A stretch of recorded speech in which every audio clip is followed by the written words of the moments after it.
Les États-Unis ont été à l'avant-garde de l'aviation pendant des années et n'ont pas relâché leurs efforts avec le réinvestissement continu dans le secteur de l'aviation du pays. À travers le développement de nouveaux avions de nouvelle génération, la modernisation des anciens avions ayant prouvé leur efficacité, les États-Unis ont une fois de plus surpassé les attentes et ont impressionné le monde avec le F-15. Le F-15, un avion de chasse renommé par de nombreuses nations pour sa vitesse et son agilité, a été reconnu comme trop bizarre par l'Air Force. Quelles sont ces caractéristiques qui l'ont rendu étrange? Qu'offre le F-15 au monde de l'aviation? Rejoignez-nous alors que nous explorons les raisons pour lesquelles le chasseur F-15 le plus modifié jamais construit était trop étrange pour l'Air Force. L'invention de McDonnell Douglas, le F-15 Eagle, est un avion de chasse bimoteur américain conçu pour dominer les cieux dans toutes les conditions météorologiques. En 1969, l'United States Air Force a choisi le design de McDonnell Douglas en raison du besoin d'un chasseur aérien supérieur. Le F-15 Eagle a officiellement rejoint la flotte de l'United States Air Force en 1976 après avoir effectué son premier volume en juillet 1972. Cet avion de chasse est l'un des chasseurs modernes les plus impressionnants et a remporté plus de 100 victoires en combat aérien sans aucune perte, principalement attribué à l'Israeli Air Force. Servant principalement de chasseur de supériorité aérienne, le F-15 Eagle est devenu une partie importante de diverses forces aériennes à travers le monde, notamment les États-Unis, le Japon, l'Arabie saoudite et Israël. Malgré son orientation initiale vers la supériorité aérienne, la conception du F-15 inclut une capacité secondaire d'attaque au sol, bien qu'elle n'ait pas été largement utilisée. Cette adaptabilité a conduit au développement d'une version améliorée de frappe, toutes conditions météorologiques, connue sous le nom de F-15 Strike Eagle, qui est entrée en service en 1989 et qui a également trouvé sa place dans plusieurs nations à travers le monde.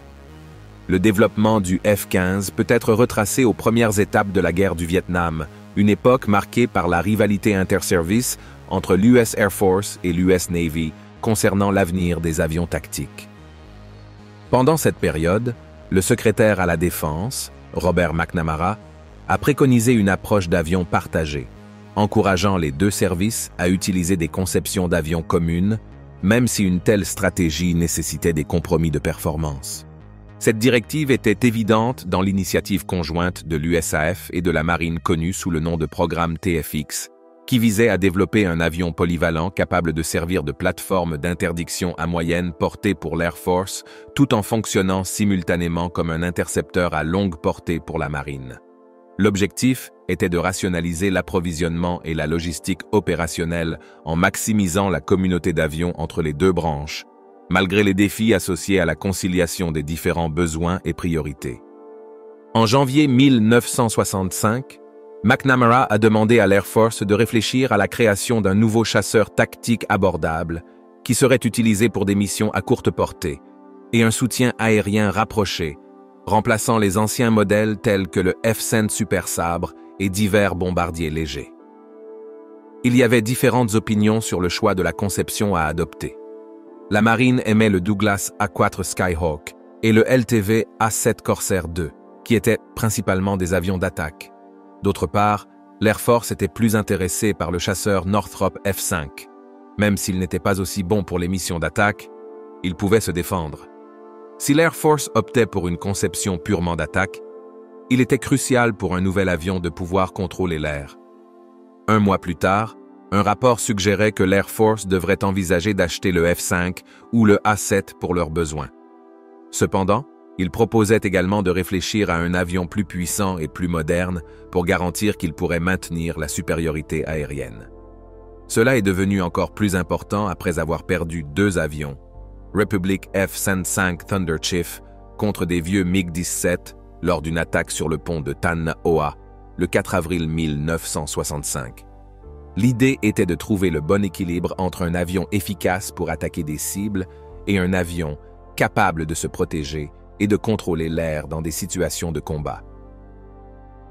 En avril 1965, Harold Brown, qui était responsable de la recherche et de l'ingénierie de la défense, a suggéré d'examiner le F-5 et de commencer des études sur un nouvel avion appelé FX. Ces premières études visaient 800 à 1000 avions et se concentraient davantage sur l'agilité que sur la vitesse supersonique. Ils ont également déclaré que l'avion devait être capable d'attaquer des cibles au sol dans une certaine mesure. Le général Gabriel Dizosway a pris le contrôle du commandement aérien tactique le 1er août et a continué à soutenir l'idée du FX. Mais il voulait que l'avion soit un peu plus lent, passant de Mach 3.0 à 2.5 pour réduire les coûts. En octobre 1965, il existait un plan officiel pour un chasseur qui serait excellent dans les combats air-air. Ce plan a été envoyé à 13 entreprises le 18 décembre, leur demandant leurs idées. Vers la même époque, l'Air Force a choisi le A-7 pour des missions de soutien le 5 novembre 1965, ce qui rendait la nécessité d'une conception spécialisée pour le combat air-air encore plus urgente, car le A-7 n'était pas bon pour combattre d'autres avions. 8 entreprises ont soumis des idées, et après avoir réduit les options, 4 ont été choisies pour développer davantage leur concept. Au total, elles ont travaillé sur environ 500 conceptions différentes. La plupart de ces conceptions avaient des ailes pouvant changer de forme, des ailes à balayage variable, pesaient plus de 60 000 livres, pouvaient aller aussi vite que Mach 2.7 et avaient un rapport poussée-poids de 0.75. En juillet 1966, lorsque ces propositions ont été examinées, les avions étaient grosso modo de la même taille et du même poids que le TFX F-111. Cependant, comme le TFX F-111, ces conceptions n'étaient pas adaptées pour être considérées comme des chasseurs de supériorité aérienne. En termes plus simples, ils n'étaient pas le bon type d'avion pour contrôler l'air et remporter des combats aériens. Vers cette période, la marine a déterminé que le F-111 ne répondrait pas à ses besoins. Par conséquent, ils ont lancé le programme VFAX pour créer une conception de chasseur spécialisé. En mai 1966, McNamara a demandé aux 2 forces d'examiner les conceptions et de déterminer si le VFAX pouvait être aligné sur les exigences du FX de l'Air Force. Ces évaluations ont duré plus de 18 mois et ont révélé d'importantes inégalités dans les caractéristiques désirées. La marine accordait la priorité au temps de stationnement et à la flexibilité de la mission, tandis que l'Air Force avait principalement axé son attention sur la manœuvrabilité. Cela a souligné un désalignement des priorités entre les 2 branches, mettant en évidence leurs besoins et préférences distincts pour l'avion de chasse idéal. Avec la supériorité aérienne à l'esprit, le F-15 a finalement été conçu avec un fuselage semi-monocoque entièrement métallique et une aile montée sur l'épaule avec une forme delta écourtée modifiée. L'aile a un angle de balayage de bord d'attaque de 45 degrés et des ailerons et un simple volet à grand allongement sont positionnés sur le bord de fuite. L'absence de volet de bord d'attaque est compensée par une faible charge à l'air et une cambrure de bord d'attaque fixe qui change en envergure le long de l'aile. La queue est composée de matériaux métalliques et composites, comprenant 2 stabilisateurs verticaux, avec une dérive mince et des gouvernes en structure alvéolaire d'aluminium, avec revêtement en composite de bord. Le F-15 est équipé d'un frein aérodynamique monté sur la colonne vertébrale, d'un train d'atterrissage tricycle rétractable et est propulsé par 2 moteurs turbofan Pratt & Whitney F-100. Le cockpit est situé haut dans le fuselage avant et offre au pilote une visibilité accrue et un champ de vision à 360 degrés. La capacité de manœuvrabilité du F-15 résulte de la combinaison d'une faible charge à l'air et d'un rapport poussée-poids élevé, permettant des virages serrés sans perdre de vitesse. Il peut monter rapidement à 30 000 pieds en environ 60 secondes et possède la capacité d'accélérer verticalement dans certaines conditions. La cellule intègre des composants en titane, formés superplastiquement avancés, des années 80. Le F-15 est équipé d'un radar spécial, capable de repérer et de tirer sur des cibles en dessous, même en présence d'obstacles terrestres. Il utilise des ordinateurs avancés et des affichages faciles à utiliser pour simplifier les opérations du pilote, et il ne nécessite qu'un seul pilote, ce qui le rend plus léger. Contrairement à certains autres avions comme le F-14 ou le F-4, Le F-15 n'a qu'un seul cadre de verrière claire, offrant aux pilotes une bonne vue vers l'avant. L'US Air Force a introduit le F-15 en tant que premier chasseur spécial, juste pour l'Air Force depuis le vieux North American F-86 Sabre. Les variantes A et B du F-15 sont conçues avec un siège simple à des fins de supériorité aérienne, tandis que les modèles B et D comprennent un second siège pour l'entraînement. Les modèles E utilisent le deuxième siège pour un officier des systèmes d'armes. Unique parmi les chasseurs modernes, le F-15 manque de pétales d'échappement aérodynamique distinctifs plume de dinde en raison de problèmes de conception lors du développement, ce qui entraîne une augmentation de 3% de la traînée aérodynamique. Un événement qui a prouvé la résilience du F-15 s'est produit lorsqu'un F-15D israélien a perdu la majeure partie de son aile tribord dans une collision en volume. Le pilote a réussi à maintenir le volume contrôlé et à effectuer un atterrissage en sécurité. Ce qui a conduit à des recherches sur la technologie adaptative, aux dommages et au développement du système de commande de vol intelligent. En plus de ces capacités, le F-15 peut transporter différentes armes air-air. Son système automatisé permet aux pilotes de larguer les armes en toute sécurité, en utilisant l'affichage tête haute et les commandes sur les manettes des gaz ou le manche de commande. Lors du passage d'un système d'armes à un autre, un guidage visuel pour l'arme sélectionnée apparaît automatiquement sur l'affichage tête haute.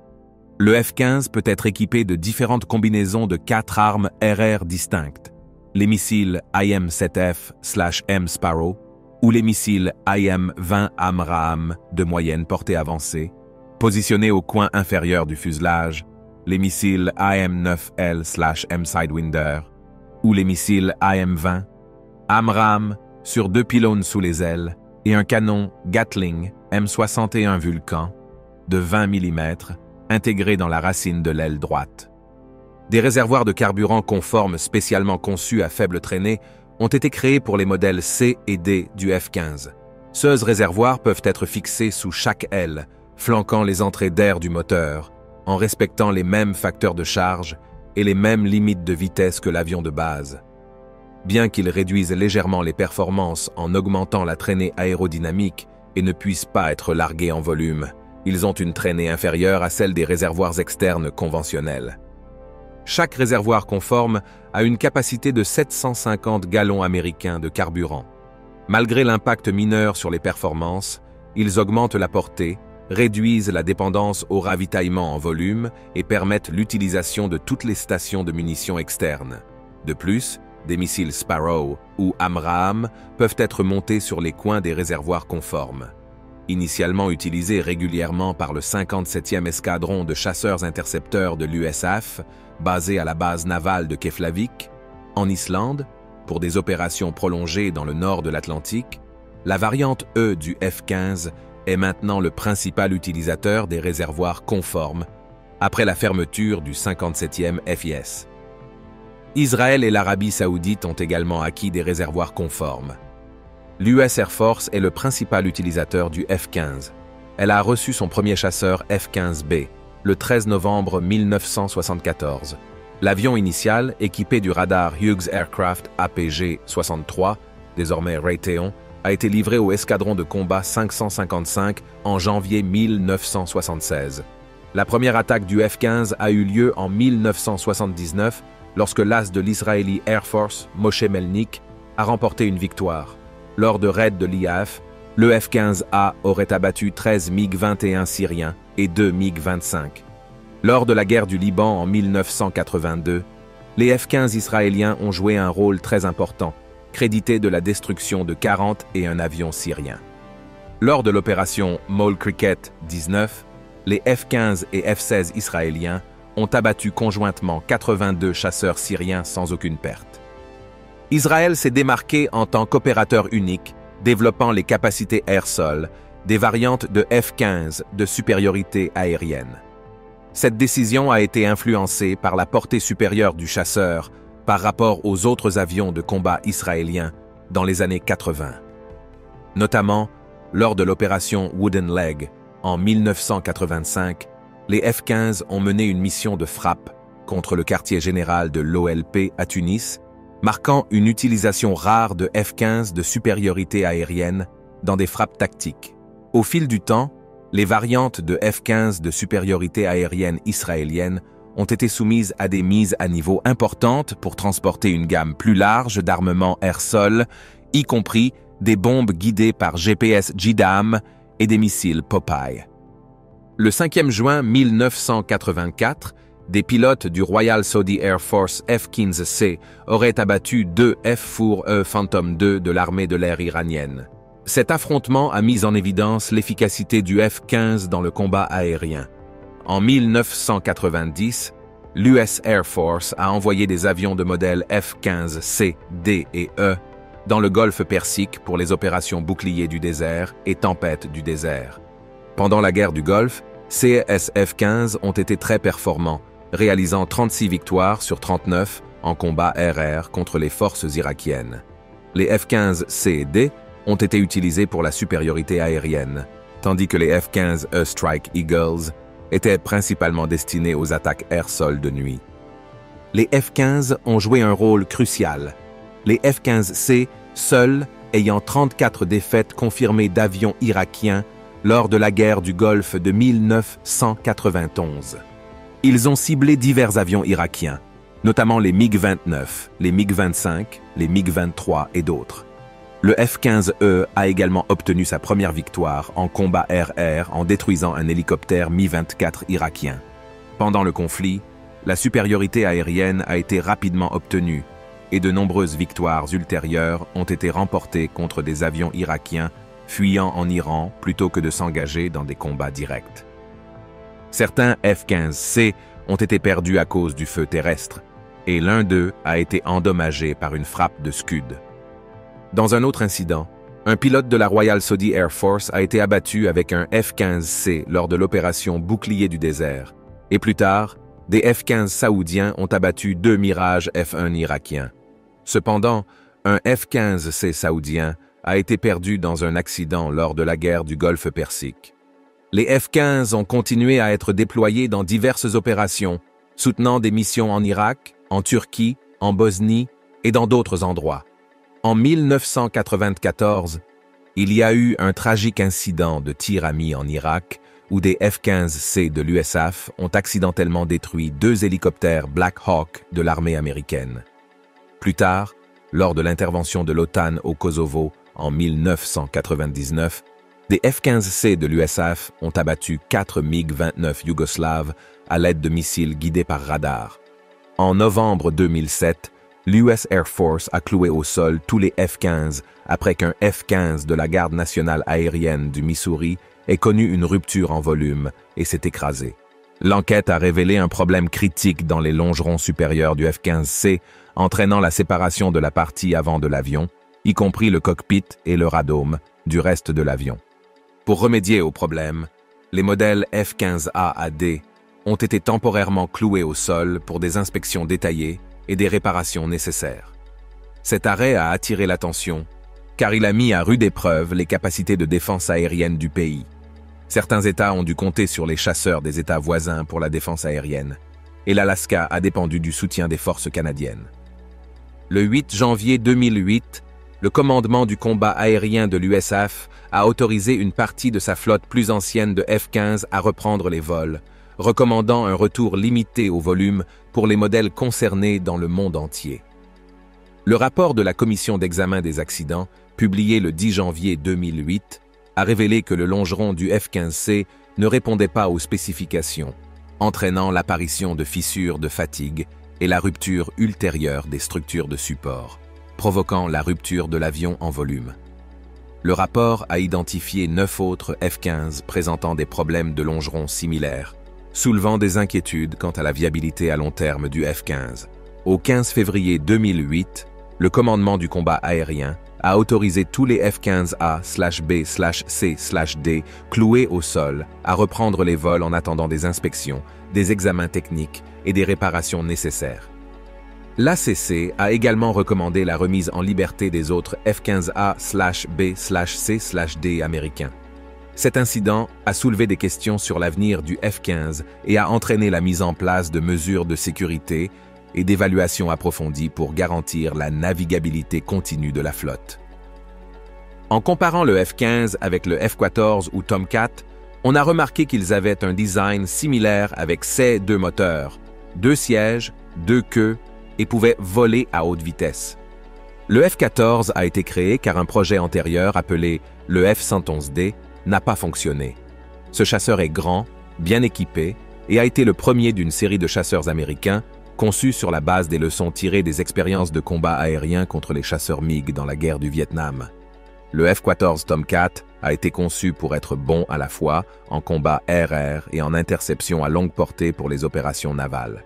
Il pouvait fonctionner comme un avion d'attaque d'escorte avec des missiles Sparrow ou comme un intercepteur de défense avec des missiles Phoenix. L'avion dispose d'un cockpit biplace avec une verrière transparente pour une excellente visibilité lors des combats air-air. Il a des ailes qui peuvent changer de forme pendant le volume, balayer vers l'arrière pour l'interception à haute vitesse et vers l'avant pour les vitesses plus lentes. Le design visait à être meilleur que le Phantom F-4 en termes de performance en combat aérien. La structure du F-14 lui permet de monter plus rapidement que le F-4 et sa conception de double queue améliore la stabilité. Il dispose d'un canon Vulcan M61 de 20 mm intégré et peut transporter divers missiles anti-aériens. Les deux moteurs sont dans des nacelles séparées et l'espace entre eux contient du carburant, des commandes et des armes. Le fuselage, à lui seul, fournit une partie importante de la portance du F-14, ce qui a permis à un F-14 d'atterrir en toute sécurité après avoir perdu plus de la moitié de son aile droite lors d'une collision en plein volume en 1991. Malgré sa similitude avec le célèbre F-15, il y avait des limitations avec le système avionique. D'autre part, le F-15 dispose d'un système avionique polyvalent conçu pour des missions multiples. Ce système comprend un affichage tête haute, un radar avancé, un système de navigation inertielle AN/ASN 109, des instruments de volume, des communications en ultra haute fréquence, un système de navigation aérienne tactique et des récepteurs de systèmes d'atterrissage aux instruments. De plus, il intègre un système de guerre électronique tactique monté en interne, un système d'identification ami ou ennemi, une suite de contre-mesures électroniques et un ordinateur central numérique. L'affichage tête haute joue un rôle crucial en projetant les informations de volume essentielles recueillies à partir du système avionique intégré. Cet affichage reste visible dans différentes conditions de lumière et permet au pilote d'accéder aux informations vitales sans détourner son attention des instruments du cockpit. Essentiellement, il permet au pilote de suivre et d'engager efficacement les avions ennemis, contribuant aux capacités de mission globale de l'avion. Le F-15 arbore des systèmes radars adaptatifs APG-63 et 70 capables de suivre à la fois des cibles volant à haute et basse altitude avec une précision remarquable. Ces radars sophistiqués sont doués pour discerner les avions et les cibles rapides et petites sur de longues distances, allant de la portée visuelle à la proximité immédiate, voire jusqu'aux hauteurs des cimes d'arbres. Avec une portée principale s'étendant jusqu'à 100 miles, l'APG-63 contribue aux données de cible vitale de l'ordinateur central, optimisant la précision du déploiement d'armes. Dans les engagements aériens à courte portée, le radar identifie sans faille les avions adverses, projetant cette information critique sur l'affichage tête haute du pilote. Complétant ses capacités radar, le F-15 intègre un système de guerre électronique qui fournit une conscience de la menace complète grâce à un récepteur d'avertissement radar tout en exécutant simultanément des contre-mesures automatiques contre des menaces spécifiques. La synergie de CES système radar et de guerre électronique avancée souligne l'expertise du F-15 en matière de surveillance, d'acquisition de cibles et de réactivité dans des scénarios de combat dynamiques. Ces capacités inégalées de la série F-15 et ses conceptions avancées l'ont fait se distinguer dans le monde de l'aviation. Merci de nous avoir regardés. Pendant que vous êtes encore là, cliquez sur le lien qui apparaît à l'écran pour regarder une autre de nos vidéos intéressantes. À bientôt.